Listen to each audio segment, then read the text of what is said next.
안녕하십니까. 중앙일보 대학 학자금 재정보조 특별 세미나에 오신 학부모 학생 여러분 환영합니다. 저는 세미나 진행을 맡은 안세현이라고 하고요. 오늘 이 자리엔 AGM 인스티튜트의 리처드 명 대표님 함께 해주셨습니다. 대표님 안녕하세요. 안녕하세요. 네, 요즘 날이 무척 덥습니다. 벌써 봄이 지나가고 여름의 냄새가 나기 시작하는 것 같은데요. 학생 여러분은 물론 학부모님들도 굉장히 분주한 시기일 거라 예상이 됩니다. 이번 세미나의 타이틀은 입학 사정을 위한 리서치 프로그램과 재정 보조입니다. 입학 사정과 학자금 재정 보조에 대한 기본적인 개념 설명, 그리고 성공적인 대입을 위한 리서치와 리더십 준비 방안에 대한 이야기를 중점적으로 나눠보겠습니다. 여름방학을 앞두고 특별 계획한 세미나인 만큼 보다 구체적인 내용들을 알려드리도록 하겠습니다. 자, 그럼 어느 때보다 유용한 정보를 알아가실 수 있기를 기대하며 저희 세미나 시작하도록 하겠습니다.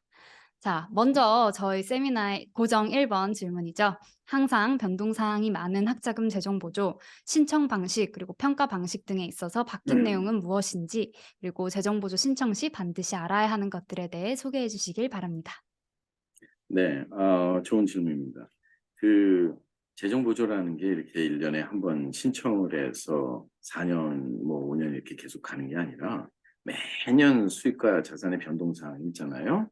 그리고 아무리 동일한 정보를 입력을 해도 학교에서 또 지불하는 그 재정 보조 지원의 그 수위라든가 이런 게 변동이 있기 때문에 늘 경계심을 낮추지 말고 경계를 낮추지 말고 신경 써야 되는데 많은 변동이 있어요.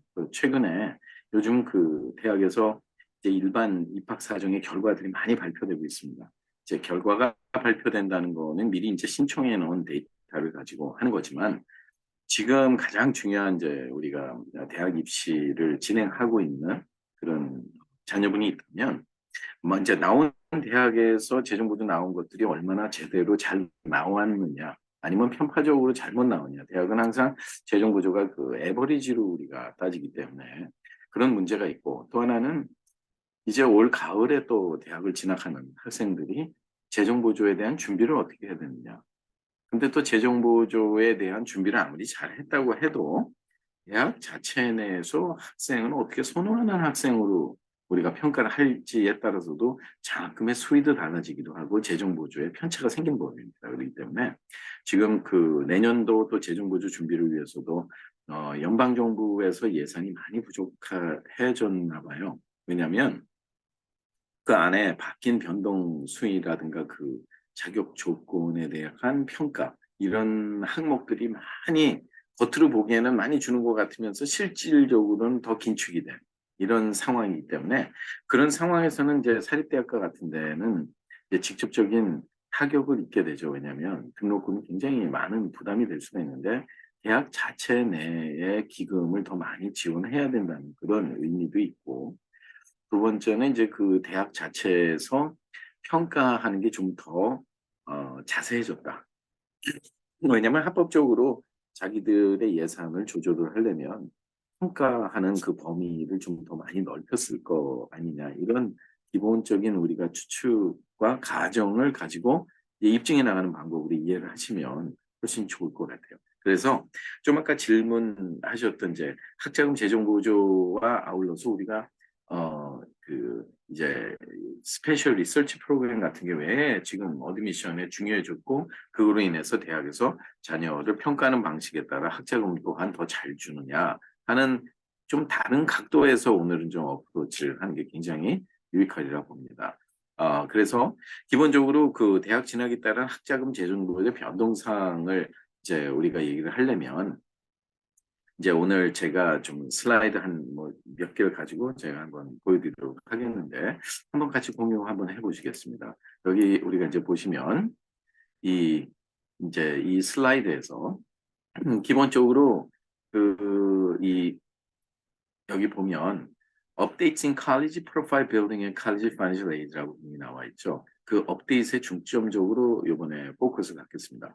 그러면 어떤 업데이트이 있느냐? 그래서 첫째는 우리가 업데이트이 있기 위해서는 기본적인 이해가 필요하기 때문에 칼리지 파이낸셜 에이드가 뭐냐? 그래서 엘리지빌리티라든가 종류라든가 아니면 그걸 어떻게 이밸류에이션을 하는 거고 거기에 갖고 있는 우리가 갖고 있는 그 프로세스 다이어그램 이런 거를 전체적으로 이해를 할 수 있어야 되고 그렇다 그러면 어떤 타이밍에 우리가 폼과 리퀘어먼트이 필요한가가 우선적으로 이해를 해야 되고 그다음 항목으로 제가 준비한 거는 이제 실질적으로 재정 보조의 변동 상황을 얘기합니다. 그래서 우리가 펩사나 이런 데서 펩사는 이제 프리 애플리케이션 포 페더럴 스튜던트 에이드라고 연방 정부의 타이틀 4에 등록이 되어 있는 재정 보조를 다룰 수 있는 그런 대학들은 무조건 프리 애플리케이션 포 페더럴 스튜던트 에이드라는 연방 정부 학생 재정 보조 신청 양식을 제출을 해줘야 된다. 온라인으로 하는 거고요.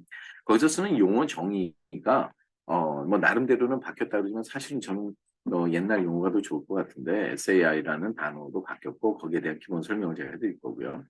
또 에셋에서 어느 정도 한계까지는 자산으로 계산하지 않는 항목들을 다 없애버려서 가정 분담금이 더 올라가게 만들어 놨습니다. 그리고 이 펠그랜트라든가 이런 일리지블리티를 받을 수 있는 혜택의 범위를 높인 것처럼 그 액수는 높여놨지만 실질적으로 가정 분담금 그러니까 아무리 스튜던트 에이드 인덱스라고 해도 우리가 가정 분담금이라고 표현하는 것도 괜찮아요. 왜냐하면 이해하기가 좋습니다. 가정에서 먼저 이만큼 수익과 자산이 있으니까 먼저 이만큼을 지불을 해라 하는 그런 포션이거든요. 그리고 이제 그 외에 additional change가 그 financial aid 그 규약이라든가 아니면 포뮬라에서 어떤 것인가 이걸 이해하는 게 좋고 이제 마지막으로 저희가 college financial aid의 플래닝의 그 타당성, 당위성 어떤 거를 우리가 고려해 둬야 되겠느냐 하는 여러 가지를 우리가 따져야 되겠죠. 아무리 재정 보조를 잘 주는 대학이라도 붙어야 받을 수 있는 거 아니겠습니까? 그죠? 예, 그렇기 때문에 이제 거기에 따라서 이제 어떻게 선호하는 학생으로 학교에서 평가가 될 수 있는지 이런 거는 미리 사전에 총체적으로 우리가 접근해 나가는 방식을 이해를 해야 되겠습니다. 그럼 한번 우리가 슬라이드 좀 보시면 말씀 그대로 What is college financial aid? 그래서 기본적으로 우리가 financial aid에서 eligibility를 우리가 볼 수가 있는데 eligibility는 이 need basis financial aid에서는 첫째는 학생 자신의 신분을 얘기합니다. 그래서 영주권자라든가 시민권자 아니면 GPA 성적으로 말하면 4.0 기준에 2.0은 넘어줘야 돼요. 그러니까 2.0 못 맞는 게 더 힘들다 그랬죠 예전에. 예, 그러니까 고등학교를 졸업할 수만 있다면 어느 누구든지 재정 보조에 관한 equal opportunity를 봐야 돼야 되고 드럭 프리 레코드라고 그랬지만 이제 제가 왜 물음표를 해놨냐면 이제는 그걸 묻지를 않습니다. 그 컨빅션이라든가 이게 지금 참 세상이 어떻게 되는지 좀 참 희한한데 뭐 그걸 묻지를 않고 그리고 인터내셔널 스튜던트도 재정 보조를 해주는 대학들이 많이 있는데 주로 다 사립대학이겠죠. 예, 그러나 그걸 몰라서 해외 유학을 포기하는 경우도 굉장히 많이 있습니다. 재정 부담으로 인해서 그런 것도 우리가 타파해야 되고 undocumented라는 게 그러니까 한국말로 얘기하면 이제 불법 체류라든가 다카는 이제 뭐 오바마 시대 때 우리가 그걸 좀 합법적으로 체류 신분을 연장을 해서 그 추방 이후에 결정을 했던 그런 신분으로 있는 학생들 이런 학생들이 받는 그런 재정 보조가 다 일리저블하다고 보겠습니다. 그래서 이제 인터내셔널 스튜던트에 관해서는 현재 지금 한 179개 대학 이상이 가정 상황에 맞춰서 재정 보조를 진행해 주는 거로 이해하시면 되고 오늘 거기에 포커스를 가는 게 아니기 때문에 그런 상황이 있으신 분들은 따로 연락을 주시기 바라겠습니다. 그럼 재정 보조의 유형에는 두 가지가 있죠. 하나는 이제 merit based 이거는 성적 자금이라고 쉽게 얘기는 하지만 성적보다 어떤 탤런트를 얘기하죠. 퍼스널 탤런트라든가 상대적입니다. A라는 낮춰서 가게 되면 거기서는 그 성적이나 모든 게 높은 그런 학생들을 유치하기 위해서 장학금 많이 오프를 해주리라고 생각하겠죠. 그런 것도 있고 이제 니드 베이스는 이 메릿 베이스를 포함한 관계인데요. 학생과 부모의 수입과 자산 그리고 몇 명의 학생들이 대학을 동시에 진학을 하느냐 그리고 하우스홀드 사이즈 그 가족 수가 얼마나 되느냐 비즈니스 네트워크라든가 부모의 자산 학생의 자산 이런 것들을 따지는데 참 여기서 괄목할 만한 게 금년에 이 number of student에 관해서 많이 바뀌었어요. 예전에는 이 학생이 2명이 가면 가정 분담금이 절반으로 떨어지던 건데 이제는 그걸 없애버렸습니다. 그러니까 엄청나게 더 많이 부담을 해줘야 돼요. 그래서 원래 가정 분담금의 합계가 한 학생이 가든 두 학생이 가든 같았던 게 이제는 여기도 5만 불짜리 학교를 가고 여기 5만 불짜리 학교 간다면 각 부모는 여기에 대해서 5만 불을 다 감당을 해야 되는 그런 관계로 바뀌었죠. 굉장히 어려운 참 의미심장한 내용이라고 보겠습니다. 따라서 이 니드 베이스의 재정 보조라는 거는 이 메릿을 포함하는 관계가 돼요. 그래서 메릿을 받았다고 맨 처음에 학교에서 막 날라오죠. 장학금 1년에 뭐 3만 불씩 줄 테니까 4년 동안 GPA를 3.0 이상 유지해라. 근데 그런 것이 이미 재정 상황에 따라 주는 데서 그만큼을 빼고 나머지를 주는 거기 때문에 사실 받으면 더 어너러블한 거지만 못 받았다고 그래서 실망할 필요는 없다는 말입니다.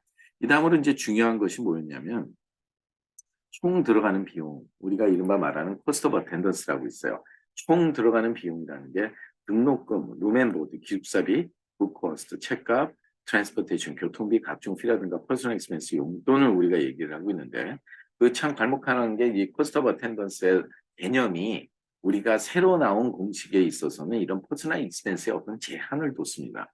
좀 이따가 제가 설명을 드릴게요. 그래서 포함 관계가 그러면 이 전체 총 들어가는 비용에서 가정 분담금 즉 스튜던트 에이드 인덱스라는 이 분담해야 될 이 분담금을 뺀 나머지 차액이 재정 보조 받을 대상 금액, 그 파이낸셜 니드 금액인데 이게 maximum target financial aid amount라고 우리가 보시면 됩니다. 조지타운 같은 데는 이 총 들어가는 비용에서 가정 분담금을 계산해서 뺀 나머지 차액의 100%를 재정 보조를 해주고 그중에 지금 한 83% 정도가 평균 무상 보조금 안 갚아도 되는 그랜트나 스칼라십으로 이루어져 있는데 그러기 때문에 이 금액을 우리가 고려하는 게 굉장히 중요하고 어떻게 하면 이 가정 분담금을 낮출 수 있을까? 그래서 이 파이낸셜 니드 금액을 어떻게 높일 수 있을까 하는 게 프리플래닝을 하는 기본적인 접근 방법이라는 걸 우리가 알아야 됩니다. 그렇다 그러면 이제 칼리지 파이낸셜 에이드 프로세스가 있죠. 이 타임라인이 있습니다. 보통 펩사나 CSF 프로파이나 오바마 시대 때 우리가 바꿨죠. 다 10월 1일서부터 신청이 됩니다. 그 다음 연도 우리가 가을 학기에 시작할 때.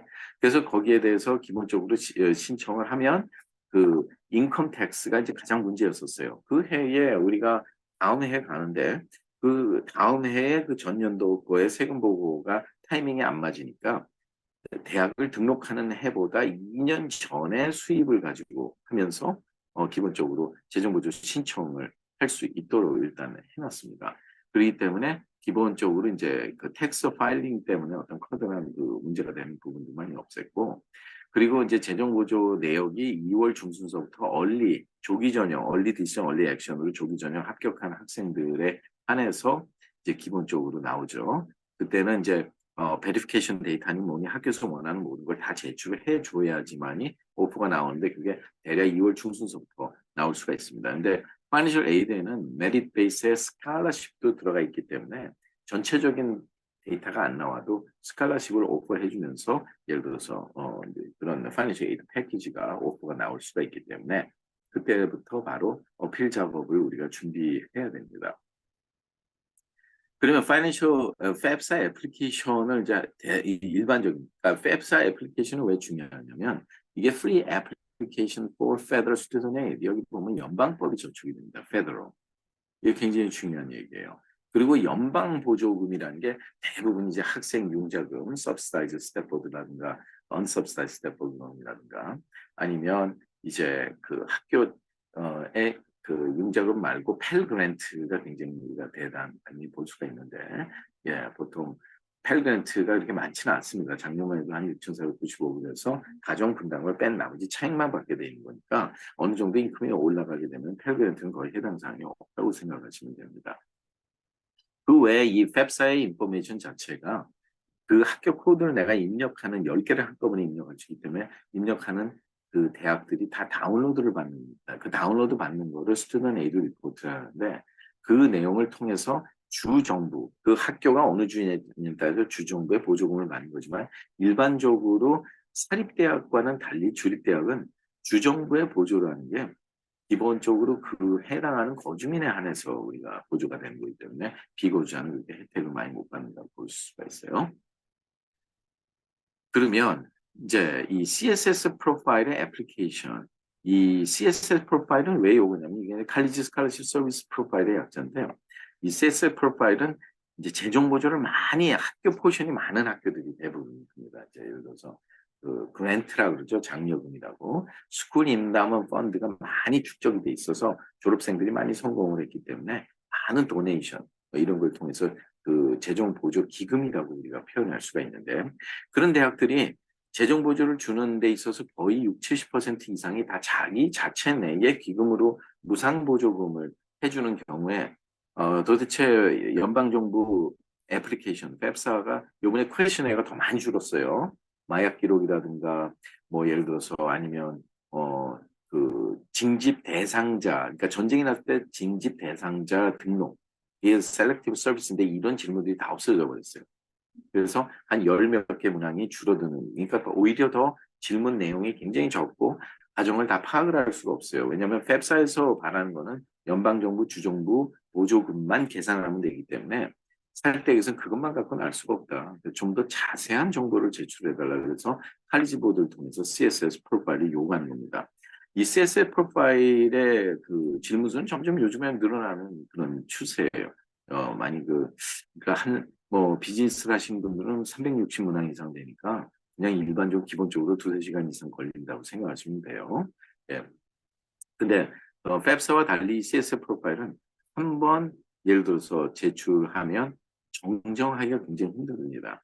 그렇기 때문에 처음부터 이거를 잘 해야 되고 여기에는 가정에 대한 스페셜 서컴스 사항을 적게 돼 있기 때문에 어떻게 이걸 잘 정리해서 프로페셔널하게 하느냐에 따라서도 재정보조 담당자가 그걸 참고로 해서 훨씬 더 많은 재정보조를 줄 수 있기 때문에 굉장히 중요한 것인데 이런 거에 대한 좀 폐단이라는 거는 재정에 대한 걸 잘 모르는 학생들이 꾸미도록 부모가 그냥 방관을 하다 보니까 여기서 더 많은 실수를 합니다. 대부분 이제 제출을 해줄 때 많은 실수를 하게 되죠. 예, 그래서 집값에도 집의 자산이 집값에서 융자금을 뺀 게 내 자산인데 이거를 페어마켓 밸류를 할지 텍스 어세스먼 밸류를 할지 페더럴 하우징 인덱스 밸류를 할지에 따라서 주머니 돈이 수천 달러가 왔다 갔다 하는 건 순식간이라는 걸 아셔야 돼요. 그렇다 그러면 이제 파이낸셜 에이드에 대한 리퀘어리먼트의 여러 가지 우리가 이제 애플리케이션들이 있죠. 아까 말한 FAFSA, 그다음에 CSS 프로파일, 그리고 이제 CSS 프로파일을 요구하는 대학들이 서류를 베리피케이션을 합니다. 그 할 때 제출하는 사이트이 한 대 모아서 한 곳으로 보내서 거기다 디스트리뷰션 하는데 거기에 가입돼 있는 학교는 일로 제출해야 되는데 우리가 아이닥 시스템이라고 해요. 예, Institutional Documentation Service라고 해서 네, 그렇게 하고 이제 Institutional Financial Aid Application 대학마다 재정 보조를 많이 지원하는 대학들 뭐 예를 들어서 우리가 뭐 코넬이나 유펜이나 이런 데는 아예 자체 내 애플리케이션이 있는 경우들이 또 따로 있고요. 또 인컴 베리피케이션 제출해준 정보를 검증을 해야 되니까 인컴 베리피케이션이 있고 또 익스펜스 베리피케이션이 있습니다. 그러니까 쓰는 것도 이것도 이런 과정에서 많은 것이 드러나요. 1년의 인컴은 뭐 35,000달러밖에 안 되는데 한 달에 쓰는 게 5,000달러씩 쓴다 그러면 그 인컴을 이해하겠느냐 말이죠. 오히려 학교에서는 역산을 해서 그만큼 쓰려면 얼마를 더 벌어야 된다. 그게 세금을 안 내는 인컴이 있는 거 아니냐. 그래서 untaxed income 그 항목 요번에 이제 제가 좀 설명할 건데 untaxed income으로 예전서부터 제가 늘 강조해 왔고 주의하라고 하신 분들이 완전히 오피셜하게 공표가 됐어요. 그래서 재정 보조를 많이 줄여버리는 그런 기초 단위가 되기도 합니다. 그래서 학교랑 어필하는 거 이런 굉장히 중요한 일들이에요. 그래서 우리가 이제 이런 부분을 다시 한번 우리가 보고 그 다음으로 아까 말씀드렸던 부분이 있죠. 칼리지 파이낸셜 에이드 업데이트라는 부분이 이게 요번에 우리가 변동 사항을 얘기합니다. 아주 상당히 많은 그 변동 사항이 있었는데 아주 마이너 튠업을 하면서 그 사실은 변동을 시키려니까 많은 사람들이 이해하는데 쉽게 하면 안 되겠죠, 사실은요. 그 용어 자체를 바꿔버린 거예요. 용어 자체가 뭐냐면 여기 이렇게 나왔듯이 첫째는 웹사의 퀘스천을 많이 줄여버렸어요. 18개인지 하여튼 웹사 퀘스천을 많이 줄여버렸고 그러니까 계산 안 하겠다 하는 분들이에요. 근데 예를 들어서 저는 참 그런 부분이 굉장히 애매모호한데 뭐 마약 같은 거를 상습적으로 투여하는 애들이 재정 보조 받으면서 대학을 가야 되겠느냐 예, 하는 형평성에 논란도 있을 수가 있는 거고 그래서 병역 그 등록 징집 등록 대상자로 등록해 준 거는 미국 US 시리즌의 기본 권리입니다. 그거 안 해주면 불이익을 받는데 옛날에는 이 재정 보조 신청서에서 하나만 클릭하면 되는 건데 자동으로 됐는데 이제는 우체국 가서 따로 하셔야 돼요. 예. 그래서 셀렉트 서비스 폼인데 그걸 25세까지 안 해주면 병역 기피자로 분류가 돼갖고 실제 여기는 모병제지만 그 지원제고 하지만 여러 가지 재정 상황에서 불이익을 받을 수가 있어요. 이 셀렉티브 서비스 등록이 안 돼 있으면 연방 정부의 재정 보조를 받기가 힘듭니다, 사실은.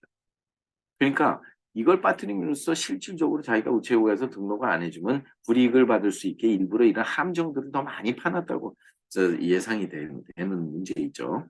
그럼 굉장히 불합리합니다. 그리고 예전에 expected family contribution 가정 분담금이라고 했는데 지금은 student aid index로 바꿨어요. 뭐 그 이유는 여러 가지가 있어요. 가정 분담금이라는 게 가정에서 얼마를 먼저 분담을 해야 되냐. 근데 학교에서 재정 내어 온 데서 뭐 융자 있는 부분을 안 받겠다고 그랬으면 cost of attendance가 이렇게 줄어들게 나와 있어서 가정 분담 뺀 다음에 훨씬 재정 보조가 더 줄어드는 이런 폐단을 없애기 위해서 우리가 student aid index라는 걸 만들고 그거의 디폴트 값은 마이너스 1,500이라고 그래갖고 되게 참 애매모호하게 나왔어요. 근데 그러니까 일반 사람들이 조금 더 이해하기 힘들게 만들어 놨다고 생각하시면 돼요. 그리고 asset allowance라든가 asset allowance는 얼마 asset까지는 자산의 합계는 계산을 안 하겠다 공식에서. 그래서 그게 뭐 옛날에 조지 부시 때만 해도요. 나이가 뭐 예를 들어서 50세다 뭐 47세다 부모가 예를 들어서 그렇게 하면 나이 많은 부모가 그럼 막 24,000까지 뭐 이런 식으로 공제를 해줬는데 계산이 안 되는 자산. 지금은 그게 제로가 돼버렸어요. 그 말은 뭐냐면 기재하는 모든 내용을 다 가정 분담금에 계산을 하겠다는 거예요. 예, 굉장히 많은 변화라고 볼 수 있고요. 인컴 프로텍션 어라운스는 어느 정도 인컴까지는 예를 들어서 그 뭐 계산 안 하겠다는 것도 또 업데이트해서 변동을 시켜놔서 일반 사람들이 그 공식을 봐서는 잘 이해하지 못하게 그렇게 만드는 거고요. 펠 그랜트의 엘리지빌리티, 펠 그랜트를 더 확대를 시켜서 많은 사람들이 수혜를 받겠다. 액수를 늘렸다 그러지만 액수 늘린 것보다 가정 분담금이 올라간 게 SAI가 더 많이 올라가서 실질적인 수혜자들이 많이 예를 들어서 떨어져 나가는 그런 현상을 우리가 예측해 볼 수가 있습니다.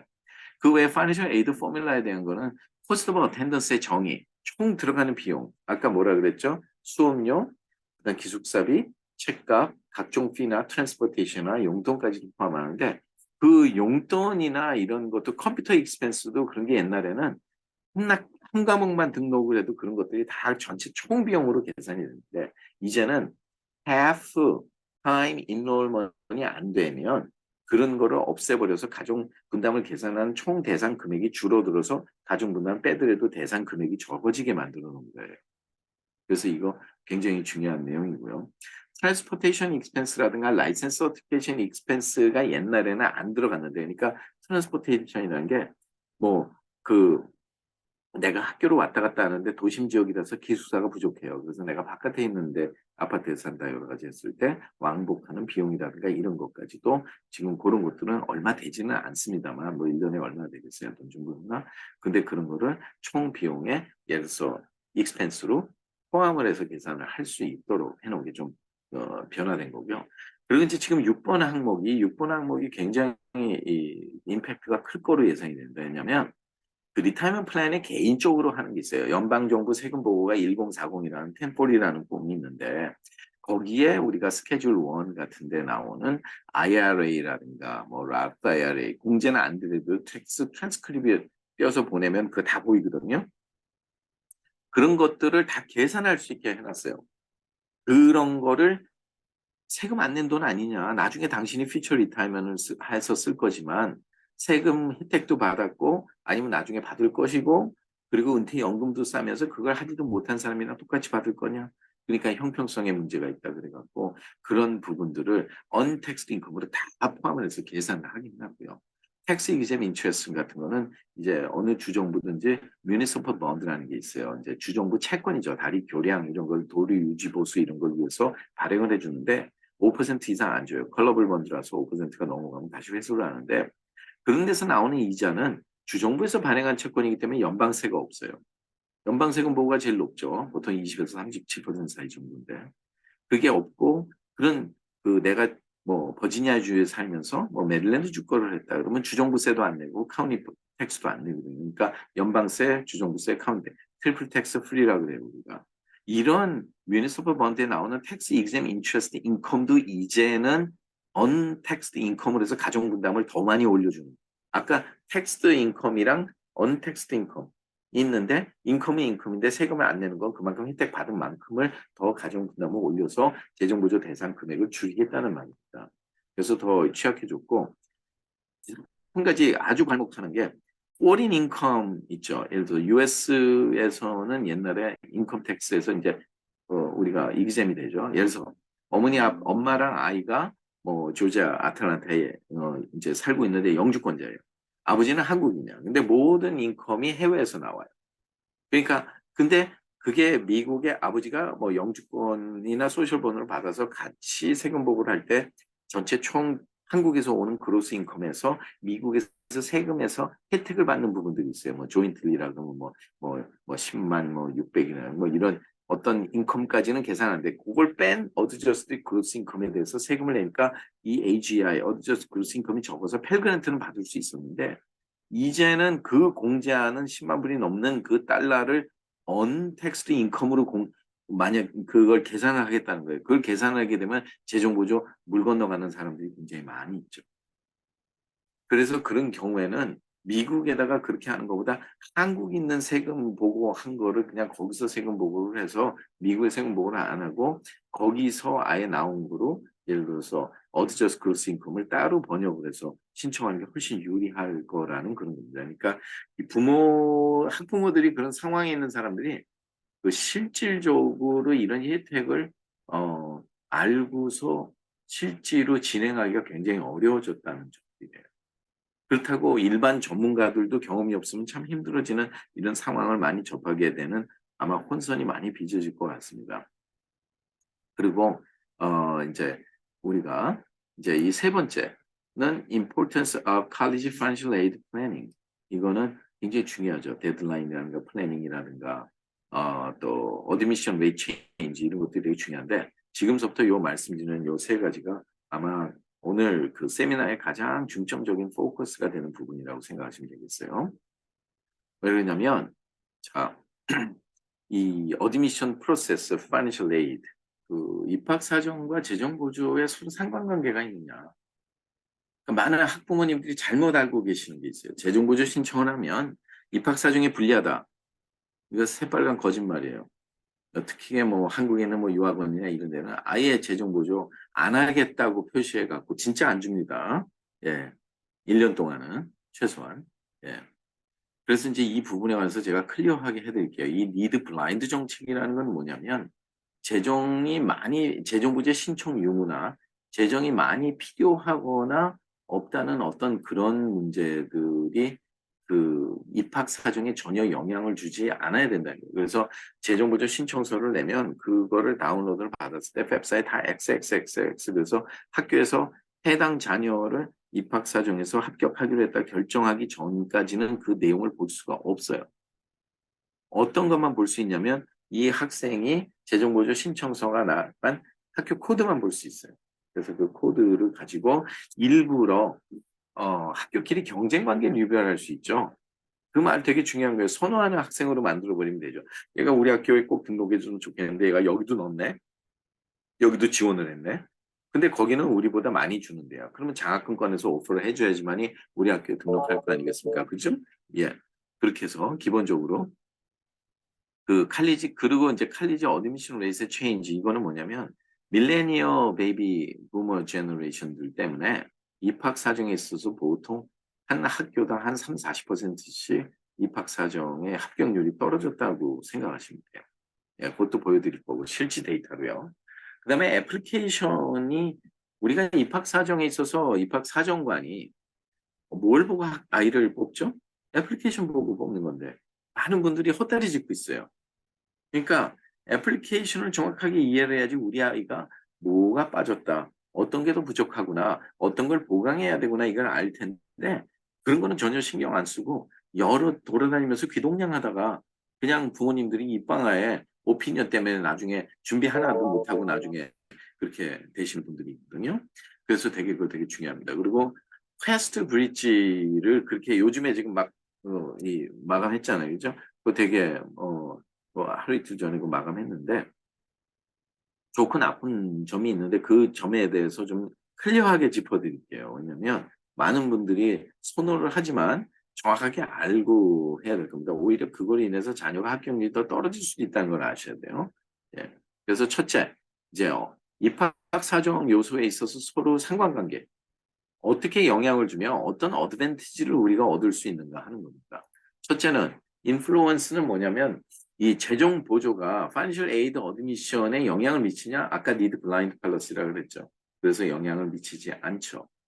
예, 왜냐? 연방정부 재정보조 신청서를 제출하면서 얘는 분명히 합격할 수 있는데 얘가 재정보조가 많이 필요하다는 것 때문에 얘를 떨어뜨렸다는 거는 교육을 받을 권리를 예를 들어서 그 완전히 기회를 묵살해버리는 그런 연방법을 어기는 거기 때문에 절대로 니드 블라인드 팔러스에서 파이낸셜 에이드 재정보조 신청 의무가 학교 결정에 영향을 주면 안 됩니다. 그래가고 칼리지 어드미션은 영향을 주죠. 재정 보조에. 왜냐하면 학생이 꼭 우리 학교 등록하는 해줬으면 하는 우수한 학생이라면 당연히 파이낸셜 에이드에 대해서 더 풍성하게 줄 건 당연합니다. 어드밴티지는 뭐냐면 그러면 어떤 거를 어떻게 활용을 해야 되느냐. 파이낸셜 에이드라는 프로세스를 입학 사정의 디시전에 활용을 할 수 있느냐? Yes. 그거는 기본적으로 파이낸셜 에이드에 나와 있는 마지막에 우리가 넣는 학교 코드 데이터로 서로 한 번에 10개, 100개 들어가지는 않기 때문에 그 10개로 묶어주는 그 배치라 그러죠. 그 학교의 셀렉션을 전략적인 대학 선택이 돼야 돼요. 스트레이직한 웨이로. 어플라이 안 해도 학교 코드를 더미로도 넣어줄 수가 있는 겁니다. 예, 기록은 남는 거니까. 칼리지 어드미션 당연하죠.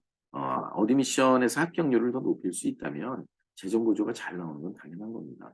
그렇기 때문에 우리가 어떤 에어리아를 그 키 팩터를 주로 우리가 얘기를 해야 되냐면 이 학생의 프로파일 빌딩이라든가 파이낸셜 에이드 프레퍼레이션 준비를 해 나가야 되는 거죠. 그렇다 그러면 지금 금년에 입학하는 애들이 이번에 합격 발표 받은 애들이 몇 년도에 졸업해요? 2027년에. 그래서 항상 미국은 class of 몇 년이냐. 그러면 우리가 입학 사정의 추이를 한번 학교별로 한번 비교해 보면 class of 2022에서부터 합격률이 나오죠. 근데 지금 27이 됐어요. 우리가 제일 위에 있는 Amherst College를 한번 보죠. 굉장히 너블 스쿨인데 자, 14%에서 9%로 떨어지면 우리가 몇 퍼센트 떨어졌다 그래요? 5% 떨어졌다 그러죠. 그런데 우리가 잘 생각해 봐야 돼요. 지금 5% 떨어진 게 아닙니다. 5% 나누기 14%를 해야 돼요. 지금 36%가 줄어든 거예요. 그렇다 그러면 좀 밑으로 내려가서 자, 조지아텍도 한번 보죠. 이 GTEC이라는 거. 22%에서 그동안에 16%. 보면 클래스 오브 2026와 27은 별 차이가 없어요. 이제 안정이 된 거예요. 그런데 우리가 이런 경우에 여기서 22에서 16%면 지금 우리가 6% 차이가 나는 거 아니에요? 그러면 절대적으로는 6%지만 우리가 상대적으로 보면 27%나 그만큼 지원자가 더 늘었다는 겁니다. 예, 학교의 클래스를 함부로 늘리긴 힘드니까 소방 코드, 파이어 코드 때문에. 예, 그러니까 학교를 더 짓지 않는 이상 이게 늘어날 수가 없는 거예요. MIT가 보면 7%에서 4.68%로 우리가 지금 보고 있거든요. 그러면 지금 2.32%가 우리가 줄어들었다고 치지만 실질적으로는 33%가 줄어든 거예요.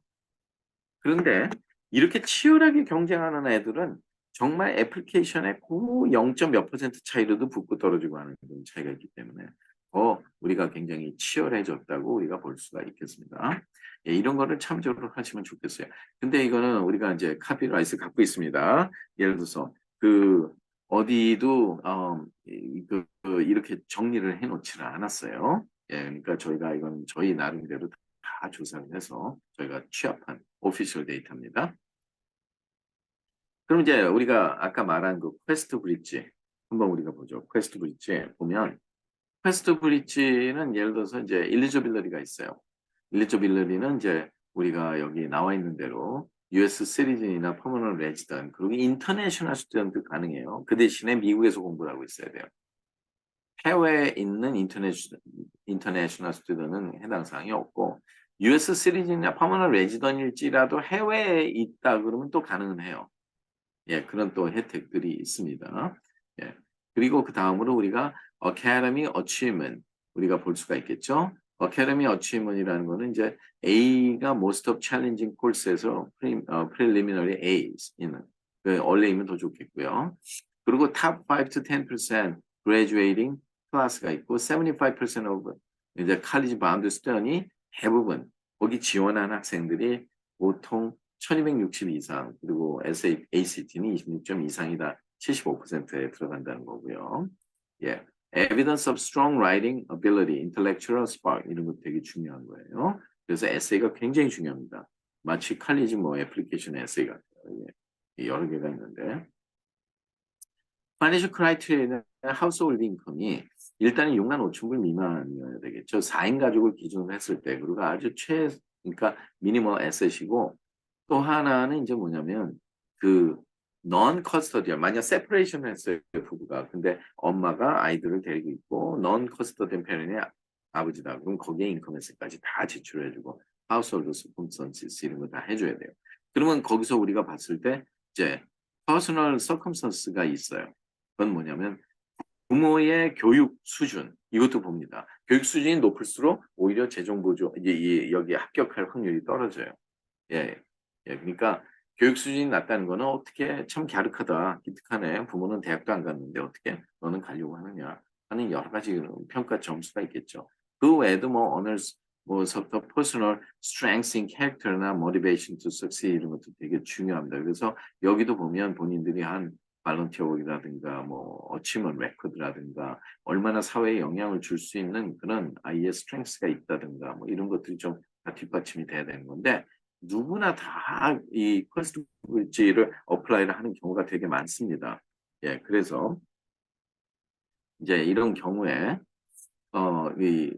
우리가 문제점이 있어요.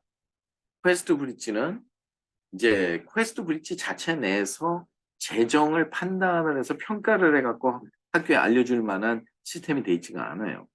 그 말은 뭐냐면 퀘스트 브릿지는 합격을 했는데 학교 매칭을 넣어줘야 돼요. 학교 코드로.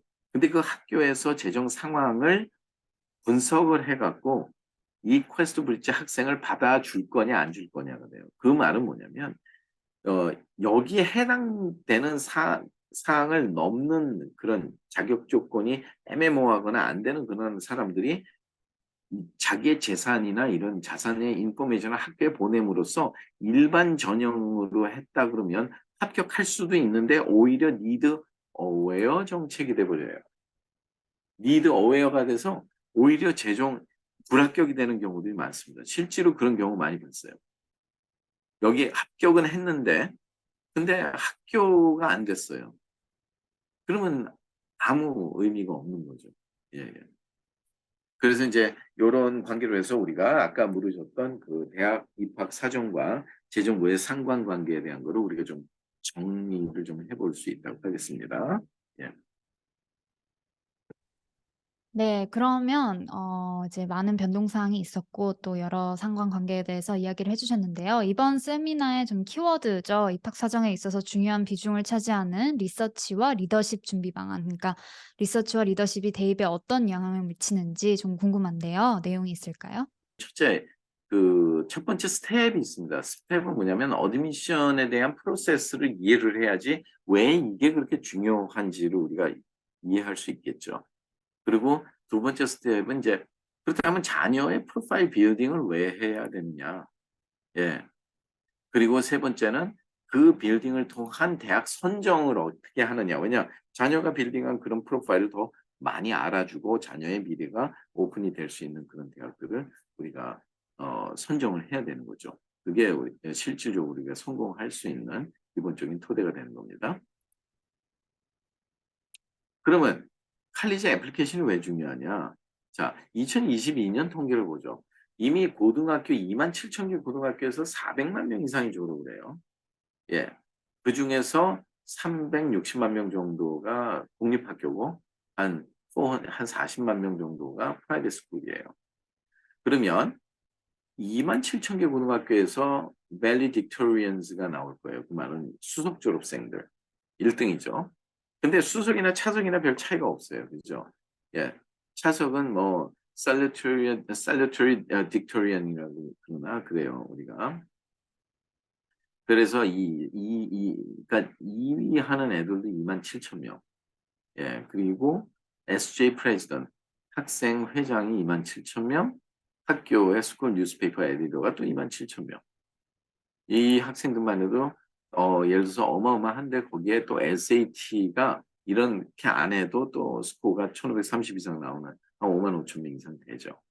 그럼 합하면 한 18만 명 정도가 돼요. 그런데 우리가 지금 타겟으로 하고 있는 탑 10 스쿨이 몇만 명을 뽑냐면 모든 전공 합해서 2만 2천 대끼나 안 뽑아요. 근데 참 재밌는 결과가 뭐냐면 전교 1등을 해도 떨어지고 2등을 해도 떨어지고 반면에 어떤 애는 전교 20등을 했는데도 아이비를 들어가는 경우도 있어요. 그죠? 네. 그 말은 뭐냐면 어디에서 가장 커다란 문제, 이 학생들을 비교했을 때 성적은 거의 다 비슷해요. 그럼 어디서 차이가 나냐면 애플리케이션이 거기에 1% 차이 때문에 어드미션이 왔다 갔다 하는 거예요. 그래서 우리가 이 칼리지 애플리케이션을 굉장히 중요하게 우리가 봐야 된다는 점이고, 그렇다면 입학 사정관들이 보는 입학 사정에 대한 프로세스를 정확하게 봐야겠죠. 그래서 우리가 보면 어드미션 프로세스를 우리가 중요하게 생각하는데 이 어드미션 프로세스라는 건 세 가지로 봐요. Academic Index, Extracurricular Activities, 그 다음에 Personal Qualification.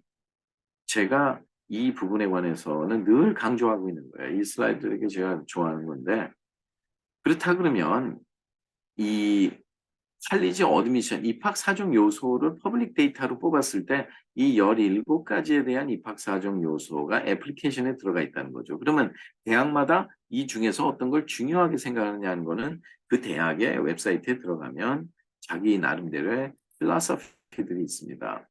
그래서 여기서 입학 사정 요소들 중에서 각 대학별로 very important 하다는 입학 사정 요소가 거의 50여 % 정도의 평가 점수를 차지를 하고 나머지가 한 3, 40%이 두 개가 같다면 컨시더드 고려하겠다는 거죠. 그래서 보면 대학마다 똑같은 아이의 정보를 가지고 그 애플리케이션을 평가하는 방법이 다르니까 여기 보시면 노스웨스턴과 유니버시티 시카고가 전혀 까꾸로 돼 있죠. 그러니까 A라는 대학에 B라는 애플리케이션을 갖다가 그대로 카피를 했다 그러면 둘 중에 하나는 떨어질 확률이 높다는 거죠. 그래서 어드미션 팩터를 같은 비슷한 거로 예를 들어서 해야 된다는 거예요.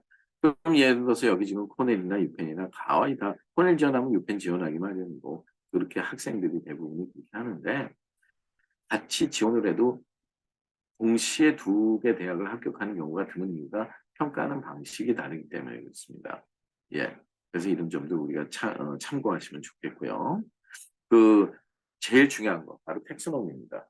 이 텍소노미라는 거는 그 스페셜 예를 들어서 그 이 월드보다는 그냥 분류하는 방법이에요. 근데 하도 인원이 많다 보니까 그 기억나세요? 예전 제가 한번 그 세미나 때 UC 버클리가 지금 작년에 13만 5천 명이 어플라이했다고.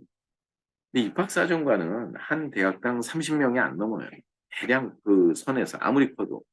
그러면 한 사람이 한 애플리케이션을 판단하는데 걸린 시간이 보통 에버리지 7분 정도 걸리거든요. 평균? 예, 이건 아예 그 에모리 대학에서 아예 공표한 거예요. 자기네 평균 7분 걸렸다 이런 거니까. 그러면 1차 사정에서 합격 불합격 언디사이드, 2차에서 합격 불합격 언디사이드, 3차에서 예를 들어서 그 거수로 하기까지는 기본적으로 2만 5천 명 이상 보기가 힘듭니다. 한 대학당. 그러니까 이 텍소노미는 뭐냐면 그럼 13만 5천 명 중에서 2만 5천 개를 컴퓨터가 골라내야 되는데 이걸 어떻게 표준화시킬 거냐. 표준화시키는 거는 바로 포인트 시스템으로 돼요. 제출하는 모든 기록이 점수로 바뀝니다. 그래서 대학으로 넘어오는데 예를 들자면 4.0 기준으로 하는 거예요. 항상 부모님들은 웨이티드로 해서 뭐 4.6이다, 4.8이다 뭐 이렇게 얘기하는데 그냥 언웨이티드예요. 4.0 기준이에요. 예, 그래갖고 거기서 예를 들어서 이 포인트가 이렇게 나눠집니다. AP는 5개 이상 들어서 무조건 7점. 여기에 말하는 1점에 7천에서 8천 명의 입학 사정에 목이 날라가요. 그런데 이미 10학년, 11학년이면 여기서 올리기는 힘든 거예요. 이미 절반 이상의 코र्스를 다 테이크해 놨기 때문에 아무리 계속해서 스트레이트로 맞아도 GPA 올리기가 힘든데 이런 성적에 목을 매는 건 조금 그러니까 비효율적인 방법입니다. 그런데 여기에 아울러서 Non-Academy Achievement Rating 뭐 예를 들어서 인터내셔널이나 내셔널 레벨에 4군데 이상의 큰 어치먼이 있으면 5점을 준답니다. 또 스테이시나 리저널 어치먼에 3군데 이상은 4점을 준답니다. Significant at the level에 2군데 이상이면 3점. Significant at area라는 거는 리더십하고 리서치를 얘기를 하는 거예요. 그래서 그런 게 실제 있을 때 퍼스널 퀄러리 아까 중요하다고 그랬죠. 퍼스널 퀄러리 레이팅은 예를 들어서 clear evidence of excellent personal quality가 있을 때 4점. 그러니까 3점을 받으면 여기서 4점이 올라갈 수 있으니까 7점이죠. 어마어마한 거예요. 우리가 이른바 말하는 소수민족 마이너리티, 뭐 예를 들어서 아메리칸 인디안, 알라스칸, 그래서 큰 혜택을 주는 그 타이틀 4에 의해서 미 교육부에서 그렇게 입학사정에 혜택을 주는 마이너리티는 이 무조건 5점을 받고 들어갑니다. 근데 우리 한국, 일본, 중국, 인도는 마이너리티가 아니에요. 유학생만 마이너리티예요. 예, 전 세계. 그럼 여기서 지금 이거를 만들어주는 방법들을 고려하는 게 아까 성적을 올려주는 방법보다 훨씬 더 중요할 수 있다는 말입니다. 그리고 그런 어치먼을 통해서 추천서도 달라지겠죠. 추천서에 어떤 단어가 들어갔냐에 따라서도 큰 차이를 볼 수가 있어요. 예. 그리고 에세이도 마찬가지입니다. 에세이 1, 2 다 읽을 수가 없어요. 맨 처음에는 컴퓨터가 읽으면서 어떤 학생끼리 라이팅 스타일이 같냐 이것까지 다 매칭 퍼센트까지 다 찾아내요. 그래서 뭐 누구랑 거의 아이덴티컬하게 났다면 그냥 무조건 딜리트를 시켜버리는. 그러니까 학원 같은 데 맡기는 거 유의해야 돼요.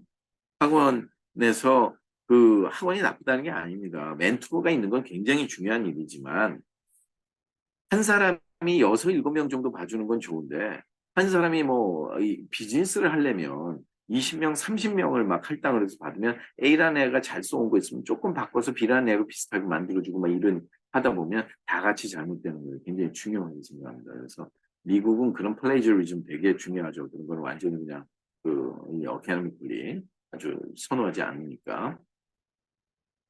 그래서 기본적으로 이 뭘 보시면 되냐면 이거는 이제 커먼 애플리케이션 어느 학교든지 대부분 다 요구하는 커먼 애플리케이션의 웹사이트인데 프랙티스 사이트라 그래서 들어가서 제출만 못하지 부모님들이 어카운트 만들어 다 들어가실 수 있어요.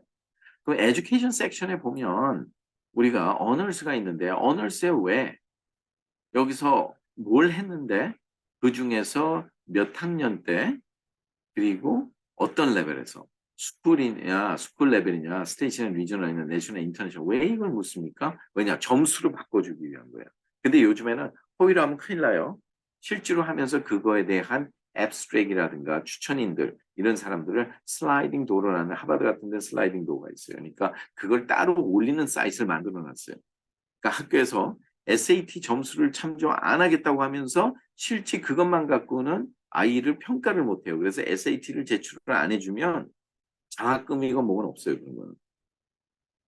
그런데 기본적으로 SAT나 이런 거를 다 해서 요즘에는 이제 많이 다시 요구를 하지만 요구하지 않는 대학들이 많습니다. 주립대학들 중에. 그죠? 요구 안 하게 되면 어떻게 아이를 평가를 하겠어요?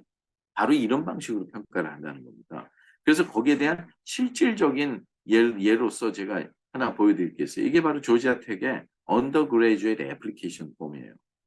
실질적인 걸 스크린샷을 제가 떠갖고 안에 봤는데 여기 보면 학교에서 아예 our advice라고 했어요. 학교에서 어드바이스를 하는 겁니다. For this portion of the application, contribution to community 굉장히 중요한 거예요. 점수로 많이 넣는다. 여기에 보면 commitment이나 self motivation, personal responsibility 굉장히 그 responsibility 되게 중요하게 생각해요. 미국은요. 그리고 리더십이라든가 뭐 entrepreneurism, 또 researchability 이런 거. 그렇기 때문에 여기에는 보면 do not overlook 간과하지 말라 그랬죠. 리서치라든가 인턴십이나 패밀리 리스폰시빌리티 등의 아주 중요한 이런 컨트리뷰션이라는 거를 절대로 관가하지 말라. 예. 그리고 워크 익스피리언스 엑스퍼트 이게 중요해요. 이것도 페이드 잡을 조금 정도 하는 거 되게 좋습니다. 이런 것도 많이 보죠. 그래서 우리가 이렇게 작업을 하는 게 학교에 어떻게 해야지 인상을 줄 수 있냐면 이게 소셜리 임팩트풀 해야 돼요. 사회에 영향을 줄 수 있고 혜택을 줄 수 있고 전 세계 뭐 과학 발전에 기여를 한다든가 뭐 학교 이름을 날릴 수 있는 그런 어떤 부분을 예를 들어서 한다든가 되게 중요한 얘기입니다. 이게. 특히 이 리서치 에어리어에 대해서 그래서 제가 정보를 수집해서 이제 저희 웹사이트에 올려놨어요. 여기 실질적인 프로그램들인데 한 1년 동안 준비를 했습니다. 그래서 이 프로그램을 실질적으로 이제 러닝을 해서 많은 분들이 혜택을 지금 누리고 있어요. 그러니까 이 인디비주얼 1대1로 하는 이런 그러니까 멘토십을 통한 이제 우리가 리서치인데 스템 분야에도 이렇게 굉장히 많죠. 뭐 데이터 사이언스, 피직스, 뭐 애스트로피직스, 뭐 바이올로지, 뭐 컴퓨터 사이언스, 뉴로 사이언스, 뭐 메디슨, 케미스트리, 엔지니어링, 뭐 mathematics and architecture 등등 어쨌든 그리고 뭐 휴머니티 쪽도 다 있어요. economics, 뭐 psychology, business, international relations, environmental sciences, gender studies 뭐 등등. 여기에 저희가 지금 그 IB 쪽에도 특히 이제 하버드 쪽이 많은데 하버드, MIT가 거의 90% 이상 넘는데요. 여기에 멘토가 저희가 지금 750명이 돼 있어요. 여기에는 그 리제너런이라고 그러죠. 우리가 아이세프 그거 1등도 만든 이런 분들도 들어가 있고 뭐 옥스퍼드니 뭐 다 들어가 있어요. 전 세계 이제 멘토들이 지금 다 연결돼서 저희가 실질적으로 이 개발해낸 이 리서치 그러니까 멘토십을 통한 리서치입니다. 그래서 사이언스 페어 같은 데서 많이 받고 여기 보면 이게 유명한 거죠. 아이세프라든가 아이세프는 나가기 전에 우리가 이제 이 로컬 사이언스 페어에서 또 1등을 해야 돼요. 예, 그렇게 해서 이제 나가는 단계인데 한 1년 정도 걸립니다. 그래서 예, 이것뿐만이 아니라 여기 각종의 예를 들어서 지금 컴피티션들이 있죠. 예, 메이저 퍼블리케이션스 이런 데다가 실질적으로 인터내셔널리 이 나온 아웃컴을 퍼블리타이즈 시키는 거예요. 예, 그래서 그런 예제도 엄청 많고 직접 연락을 주시면 되는데 실질적으로 이 웹사이트 지금 agminstitute.org 여기 들어가시면 이 부클릿서부터 이런 데이터, 이런 인포메이션을 다 보실 수가 있어요. 굉장히 중요한 정보입니다. 여기 한데 모여 있습니다. 여기 이제 가서 보시고 또 이제 요번 여름방학 동안에나 롤링으로 우리가 AI 프로그램도 되게 중요하죠. 요즘에 아티피셜 인텔리전스가 대세를 이루고 있기 때문에 AI를 통해서 이 프로그램이 있습니다. AI 우리가 프로그램 1이 있고 프로그램 2가 있는데 프로그램 1하고 2는 다르니 1은 이제 코어 프로그램이라고 해서 이제 그룹 팀으로 해서 하는 프로그램이 있고 우리가 AI2는 인디비주얼 1대1로 우리가 하는 거예요. 네, 그래서 실질적으로 이게 또 서머 프로그램 우리가 또 있거든요. 거기도 우리가 관계가 돼 있고 서머에도 이번 세션이 여러 개가 열려요. 자기가 원하는 세션을 할 수가 있는데 실질적으로 저희 그 웹사이트에 가셔서 신청하시면 되는데 이게 왜 중요한 거냐면 이걸 통해서 실질적으로 소셜리 임팩트풀하게 작용을 하는 자기의 페이퍼를 만들 수가 있어요. 예, 굉장히 중요한 거죠. 이걸 통해서 어마어마한 효과들을 많이 봤습니다. 금년에. 실제 저희가 1년 이상을 테스팅을 한 다음에 사실은 한 2년 테스팅을 했어요. 그리고 지금 이제 제 멘토들도 보강을 해서 지금 완전히 IB 스쿨의 멘토들만으로 구성이 돼 있는 이런 프로그램들이 있어요. 그래서 여러분들이 여기에는 이제 인턴십 아워드 주어지는 게 있고 또 상도 또 어워드도 있지만 좀 셀렉티브해요. 그런 것도 있습니다. 이거 이제 활용을 하시면 될 거예요. 그래서 이제 여지껏 좀 말씀해 주셨던 사전 준비 과정에서 좀 전략적으로 이 재정보주를 이용할 수 있다. 그런 이야기를 좀 해 주셨는데 좀 더 구체적으로 재정보주 극대화를 위한 방안 한번 답을 해 주시면 좋을 것 같습니다. 우리가 재정 구조를 극대화하는 데 있어서 지금 우리가 새로 이제 바뀐 스튜던트 에이드 인덱스를 활용할 때 그 계산기가 있습니다. 계산기. 계산기에서 우리가 이제 알아볼 수 있는 이 여러 가지 수익과 자산의 관계가 있죠. 여기에 이 빨간 색깔로 이렇게 테두리가 돼 있는 것들은 다 악영향을 미치는 것들입니다. 예, 그렇기 때문에 이제 그런 부분들을 우리가 좀 세분화시켜서 보면 예를 들어서 텍스트 인컴 있고 언텍스트 인컴 있죠. 그리고 에셋이 있고 자산 중에도 이게 영향을 미치는 자산과 영향을 미치지 않는 자산 이런 것들이 이렇게 우리가 나눠볼 수 있겠어요. 특히 IRA나 이런 거는 그 컨트리뷰션 하는 것도 언텍스트 인컴이지만 그 안에 있는 어마운트도 이제 브로커리지 어카운트, 연금 안에 있는 IRA가 있고 브로커리지 어카운트 안에 있는 IRA가 있거든요. 브로커리지 어카운트라는 거는 내가 이제 여러 번 폴리오를 막 들어가서 바꿀 수 있고 텍스 트리트먼트만 받을 수 있지 애뉴타이즈라는 걸 시킬 수가 없어요. 무마를 시킬 수가. 그런 것들은 안에 있는 밸런스 이런 것도 다 기재를 하게 돼 있습니다. 그래서 이제 그런 것들 외에도 이제 여러 가지 이런 요소들이 우리가 작용을 우리가 할 수 있다고 볼 수가 있고 그리고 지금 질문하신 것 중에서 한 가지 더 말씀드리면 조심해야 될 것들이 있어요. 재정부조 국대학할 때 이제 대학의 웹사이트에 가면 2010년 10월 1일서부터 학교에서 연방 정부가 이제 그 교육부에서 각 학교마다 부모가 알 권리도 있다. 그래서 넷 프라이스라는 거는 주문돈이 얼마가 들어가는 네트 프라이스가 드느냐 하는 건데 이거 조심하셔야 돼요. 여기 들어가면 특히 요번에 변경된 그런 재정보조 공식에 따라서 이 가정 분담금제 SAI가 많이 증가를 하게 되니까 그 학교를 어플라이하는 걸 기피할 수가 있어요. 재정 보조 잘 못 받게 된다 그러면. 그러다 보니까 학교에서는 그중에 몇몇 영향을 많이 주는 거는 계산하지 않고 그러나 나중에 파이널 디터미네이션은 나중에 모든 자료를 검증하는 과정에서 그게 체인지가 될 수 있다 하는 식으로 해서 많은 지원자들을 일단 지원을 하게 만드는 이런 마케팅으로 활용할 수 있기 때문에 이 넷프라이스 캘큘레이터에 대한 긍정적인 평가보다는 이거를 가지고 무조건 대학을 지원하는 그런 일은 좀 참고만 하시라는 거지 거기에 모든 거를 의존하는 거는 그렇게 좋은 방향이 아니라는 거를 말씀드렸습니다. 네. 그래서 그 일단은 뭐 어느 정도 자료 설명들은 오늘 많이 된 것 같은데 혹시 마지막 뭐 질문들이 또 있으신가요? 이제 항상 이야기를 해 주셨잖아요. 사립대학을 주립대학보다 좀 더 저렴하게 진학할 수 있는 방안에 대해서 항상 이야기를 해 주셨어요, 사실 그전부터. 그래 가지고 제가 이제 이걸 여쭤볼까 말까 좀 고민을 하다가 이번에 좀 많은 변동사항도 있고 변화된 부분들이 있어서 현 상황을 좀 기반으로 정확하게 안내를 해 주실 어, 수 있다면 좀 더 네. 학부모님들께 정확한 가이드가 될 것 같습니다. 재정 보조와 칼리지 어드미션을 플래닝을 같이 하는 것이 왜 유리한가 이걸 제가 준비를 해서 이게 그 굉장히 부합이 될 수 있을 것 같습니다. 그래서 첫째는 이게 이제 보너스로 말씀드리는 거예요. 우리가 조기 전형이라 그래서 얼리 액션, 얼리 디시전에 몸부림치는 분들이 많아요. 하지만 결국 그게 다 좋은 게 아니라는 거예요. 파이낸셜 에이드에 대한 또 고정관념 이것도 탈피를 해야 되고 스튜던트 에이드 인덱스를 위한 프리플래닝도 우리가 해야 되는데 그렇다 그러면 왜 조기 전형이 유리한 학생이 있고 아닌 학생들이 있어.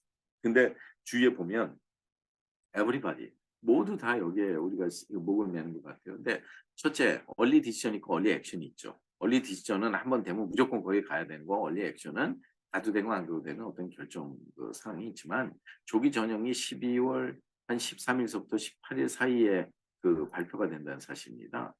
그래서 이게 굉장히 왜 중요하냐면 요즘에 하도 조기 전형을 넣는 애들이 많으니까 거의 70% 정도를 아예 오토매틱 디퍼를 시켜버려요. 자동으로 그냥. 편지가 와요. 그래서 "너는 불리한 건 아니다. 레귤러 전형에서 보겠다." 그래 레귤러 전형으로 넘어가는 애들이 디퍼되는 애들 중에 대개 6-7% 정도가 합격이 되는데 그러는 학생들한테 그렇게 하면서 그런데 한 가지 추천서 하나 더 넣어 달라 그래요. 근데 조지아나 캘리포니아나 이미 12월 13일 정도면 이미 방학에 들어갔어요. 선생님이 어베일러블하지가 않아요. 그럼 어디서 추천서를 받는다는 거예요. 그나마나 자기 아주 베스트만 썼을 거 아니에요, 자기 추천해 준 얼리했는데. 그러니깐 다른 분들한테 했더니 "넌 나한테 브렉시트도 낸 적이 없고" 예? 예를 들어서요. 뭐 그러니까 "다른 선생한테 가 봐." 그러고 막 돌림방 당하다가 예를 들어서 제대로 된 추천서를 받기가 힘들죠. 그래서 조기 전형도 망하고 레귤러도 망하는 경우들이 되게 많아요. 그리고 조기 전형이 다 디퍼가 됐다. 그런데 하나는 되긴 됐는데 얼리 액션은 됐는데 내가 원하는 학교는 아니야. 난정권에서 됐어. 그러면 뭐 불안하니까 그 남은 크리스마스를 통해서 일 주일 동안에 막 10개 놓고 15개 놓고 그러면 제대로 된 애플리케이션을 작성할 수가 있겠느냐 이거죠. 이런 부분도 우리가 생각해야 되고요. 파이낸셜 에이드에 대한 이펙트 그러니까 프레퍼레이션을 그러니까 준비를 거의 할 수가 없기 때문에 결과적으로 나중에 불이익을 당할 수가 있어요. 그래서 말은 재정 보조라는 게 이퀄하지만 실질적인 입장에서는 not equal 하는 경우가 굉장히 많아요. 그래서 결국 나중에 어필링 프로세스를 들어가는 경우가 많지만 얼리 디시전 같은 데는 딴 데 못 가잖아요, 이름보다. 그러니까 학교에서는 뭐 that's it 하고 그냥 그만 선에서 멈출 수도 있는 거고 그걸 풀어나갈 수 있는 기본적인 슬기와 지혜가 부모님들이 되게 부족합니다. 그래서 기본적으로 재정보조 에이드에 대한 눈에 안 보이는 제한이 있다는 거를 많이 경험을 하게 되죠. 그래서 기본 우리가 이제 아까 말한 대로 고정관념 이게 제일 무서운 건데 우리가 고정관념을 없애려면 패러다임 시프트가 있죠. 이게 첫째는 재정보조를 그래서 축구 배고픈 사람들이 아무나 뭐 학원에서도 한다고 그러고 여러 가지 그러는데 이 파이낸셜 에이드를 정확하게 이해하려면 그런 수익과 자산을 다루는 라이센스가 있어야 돼요. 라이센스 관련 법을 알지 못한 상황에서 예를 들어서 이 학부모들이 가져오는 그런 서류를 제대로 평가할 수도 없고 검증할 수도 없고 그런 어떤 방식으로 해결 방안을 제시하기도 힘들다고요. 그러다 보니까 아주 많은 실수들을 봐요. 예를 들어서. 예. 그래 갖고 있는데도 없다고 그랬다 나중에 학교에 걸려서 아주 후되게 그냥 애가 퇴학당하는 경우도 많고 여러 가지. 그러고서 문제가 터진 다음에 갖고 오시는 분들이 너무 많아요 요즘. 그 고정관념 굉장히 중요해요. 그래서 특히 어느 학원에서 뭐 재정 보조를 같이 안 해 주면 등록을 안 한다 뭐 이런 그건 둘 다 망하는 경우. 예를 들어서. 아주 자녀의 미래가 망가지니까 문제가 되는 거죠. 예를 들어서. 그런 경우도 굉장히 중요하고. 우리 아이가 영어를 잘하기 때문에 애가 다 알아서 한대요. 그냥 굿럭. 예. 제대로 되는 경우를 못 봤어요. 뭐 예를 들어서 우리가 87,000 받는 데서 65,000 받았으면 잘 받은 거죠 진짜 예를 들어서. 그렇게 얘기를 하지만 실제 가서 보니까 플래닝 하니까 72,000을 받아야 돼. 뭐 75,000을 받아야 돼. 그러니까 그거를 모르고 그냥 무조건 기재를 하고 애플리케이션을 냈다고 잘 받는 게 아니에요. 애플리케이션이 공식에 부합하게 잘 그 안에서 우리가 필터링이 돼 갖고 실질적으로 그 제출하는 데이터의 퀄리티에 따라서 달라지는 거기 때문에 그렇습니다. 그리고 재정 보조 애플리케이션만 냈으니까 우린 다 됐다. 학교가 인제 알아서 하겠지. 정말 굿럭이에요. 고양이한테 생선을 맡기는 격이고. 그리고 애플리케이션이 제출이 됐으면 조금 아까 말한 대로 그 애플리케이션을 제출했다고 손 터는 사람이 있고 그다음에는 이제 학교가 어차피 알아서 해줄 텐데 뭐 걱정이느냐. 근데 10 케이스 중에 8, 9 케이스가 3,000불 이상이 학교 평균 데이터보다 잘못 나온다는 사실을 잘 알고 계셔야 돼요. 액수가 덜 나오든가 무상보조금이 유상보조금보다 훨씬 더 덜 나온다는 이런 얘기를 우리가 들 수 있게끔 익혔습니다. 그리고 이제 우리는 인컴이 너무 높아서 안 돼. 아니 그러면 1 년에 그래서 뭐 250,000불 버는 분이 어떻게 A라는 뉴욕 NY에서 뭐 37,000 불의 이 그랜트 스칼러십을 받을 수가 있겠어요. 이거는 사전 설계에서 비즈니스가 있다면 비즈니스에 LLC가 있다 그러면 거기에다가 코퍼레이트 트러스트를 설정을 해서 합법적으로 100,000 불이건 150,000 불이건 공제를 함으로써 인컴 재정 보조를 합법적으로 세금도 절약하고 재정 보조를 잘 받으면서 여러 가지 혜택을 누릴 수 있는 이런 방법으로 사전에 진행을 하는 거기 때문에 아까 IRA나 401k 컨트리뷰션이나 403b나 TSP 이런 거하고는 다른 거예요. 이거는 특정 다수를 하는 회사의 코퍼레이트 트러스트를 설정을 해서 거기서 익스펜스로 예를 들어서 우리가 S코퍼레이션 라인 넘버 17번이나 18번에서 우리가 뺀다든가 이런 방식으로 해서 합법적으로 스케줄 K1이 덜 넘어오거나 스케줄 C에서 덜 넘어오거나 이런 방식을 우리가 활용을 해서 어보이던스 실질적으로 피해 나가는 방법도 있기 때문에 인컴이 너무 높아서 포기를 한다든가 이런 일이 없도록 했으면 좋겠고요. 인컴이 너무 작아서 우리는 괜찮을 거야. 이거 더 위험합니다. 예, 아까 말씀드렸듯이 뭐 한 달에 3,000불 버는데 쓰는 거는 5,000불 버는다 그러면 그거 오히려 더 큰일 날 일이고요. 함부로 그렇게 할 게 아니에요. 특히 뭐 누가 그랬는데 뭐 아빠가 한국에 있으니까 우리 세퍼레이션 했다. 그래서 몰라. 이제 그거 다 베리파이 하고요. 그거 합법적으로 해야 될 거를 일부러 감추고 이래 갖고 FERPA, 그러니까 Federal Education Rights and Protection Act라는 게 있는데 FERPA라는 거기서 일부러 고의적으로 그렇게 했다가는 진짜 한국말로 경원칩니다. 그러니까 그래서 50,000 불까지 벌금에다 2년 동안 징역도 가고 그래서 영주권자들은 추방도 당하는 그런 꼴이 저도 목격도 했는데 그거 되게 조심하셔야 돼요, 분들. 예, 함부로 그렇게 하는 거 아닙니다. 합법적으로 피해가야 돼요. 그래서 그리고 아주 치명적인 거 뭐냐면 아이가 재정보조 신청을 하면 합격이 예를 들어서 안 될 것 같다. 불리할 것 같다. 누가 그랬대. 그래 갖고 이 입학 원서를 기재할 때 재정 보조 받을 겁니까? 그런데 난 필요 없다고 노로 기재한 사람들이 1년 동안 진짜 재정 보조 받기 너무 힘듭니다. 스페셜 서컴스턴스가 없으면 갑자기 직장을 잃었다거나 뭐 예를 들어서 메디컬 비리 엄청나게 발생을 했다는 어떤 스페셜 서컴스턴스가 있지 않으면 어필이 거의 불가능한 거예요. 그래서 이런 것도 우리가 잘 생각을 해봐야 된다는 것이죠. 예, 그래서 일단은 오늘 그 기본적인 요약된 부분들을 제가 많이 전해드렸는데 특히 이번 여름방학을 통해서 당장 지금 프로파일 빌딩이 굉장히 필요하다는 걸 제가 말씀드렸죠. 예, 그래서 이제 그런 것에 대한 어떤 문의 사항이 있으신 경우에는 이제 이 청취자들이 요거 사진 하나 찍어 놓으시면 언제든지 저희랑 연락을 하실 수가 있으니까 이 밑에 있는 건 제 개인 이메일 주소니까 여러분들께서 문의 사항은 따로 질문해 주시면 감사하겠습니다. 이제 그 AGM에서 여름방학 특별 이벤트로 문의 주시는 20분께 무료 상담권 드릴 예정이니까 꼭 문의 메일 남기셔서 꼭 혜택 받으시기를 바라겠습니다. 이제 마쳐야 될 시간이에요. 되게 오랫동안 오늘 또 긴 이야기를 했는데 또 저희가 이제 그전에 이제 2021년 10월에 진행했던 이제 첫 온라인 세미나에서 여러분들이 너무 많은 관심 가져주셔 가지고 그런 덕분에 이제 1년 프로젝트로 이제 분기별로 여지껏 인사드려 왔었는데요. 이번 세미나가 이제 저희 준비했던 세미나 마지막이었습니다. 예. 정말 아쉽지만 네, 또 안녕은 영원한 헤어짐이 아니니까요.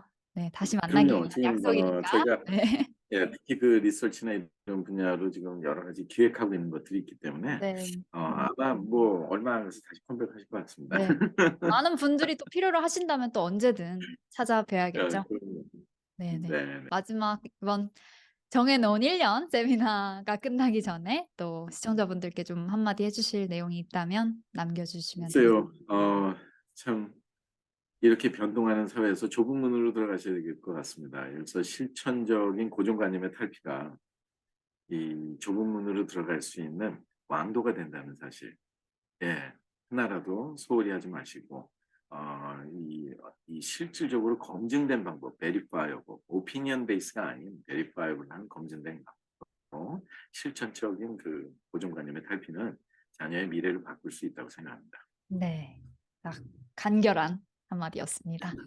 네. 오늘도 많은 정보 공유해 주신 명 대표님과 또 끝까지 함께해 주신 시청자 여러분 정말 진심으로 감사 인사드리고요. 저희는 이제 여기서 인사드리겠습니다. 지금까지 시청해 주셔서 정말 감사합니다.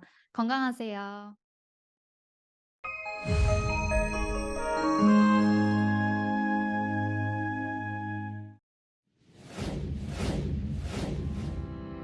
AGM은 미국 내 최고 수준의 학자금 재정 프로그램과 아이비 대학 연구진의 ARIP AI 인공지능 인턴십 프로그램을 운영하고 있습니다. 아이비 출신의 최고 강사진이 직접 지도하는 과외 프로그램과 글로벌 리서치 프로그램으로 자녀의 성적 향상을 책임집니다. 미주 최초로 자체 개발한 고객 관리 시스템과 1,900개 대학 이상의 각종 데이터베이스를 여러분과 공유하겠습니다. 지금 바로 웹사이트에 방문해 보세요. 자녀의 미래가 달라집니다.